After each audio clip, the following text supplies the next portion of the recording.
ভাই আহ, ওই আপনি বলেন নাতি হলো মিষ্টি খাওয়ালেন না।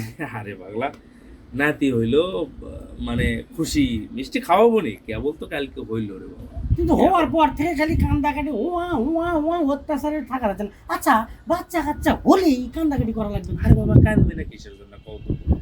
এই ছোট ছোট বাচ্চারা বুঝছো, হ্যাঁ। কান্দার কারণ হচ্ছে কি, ওরা তো মায়ের পেটের মধ্যে ছিল 9 মাস ধরে। হ্যাঁ হ্যাঁ হ্যাঁ এই থাকার পরে ধরো ওই তোমার নিশ্চিন্তে খাইছে, নিশ্চিন্তে ঘুমাইছে, খাওয়ার টেনশন নাই, ঘুমানোর টেনশন নাই, বাইরের পৃথিবীর চিন্তা টেনশন নাই। হ্যাঁ হ্যাঁ, ওরা নিশ্চিন্তে, কোনো কান্দাকাটিও নাই, চুপচাপ ভেতরে ছিল। যেই ধরো ঘাড় ধরে টেনে পৃথিবীর নিয়ে আসা হলো, চলে আসছে, আল্লাহ দিয়ে দিল। ওই দিন থেকে বাইরে হয়ে দেখতেছে, ওহো সবাই তো খেটে খায়, পরিশ্রম করে খায়, চিন্তা ওর চিন্তা মাথার মধ্যে ঢুকে গেল। এরপরে দেখতেছে গন্ডগোল, মারামারি, ঝগড়া, ফ্যাসাদ, নানান কিছু। এগুলো দেখে চিন্তা করতেছে, এগুলো তো আমারও করা লাগবে। বুঝতে পারছো? আসলে মূলত কান্দে এই অরাজকতা দেখে। বুঝতে পারছো? ওই ভালো জায়গা থেকে এসেই দেখে অরাজকতা, ওই জন্য কান্নাকাটি করছে। বাহ বিষয়টা জানা ছিল না।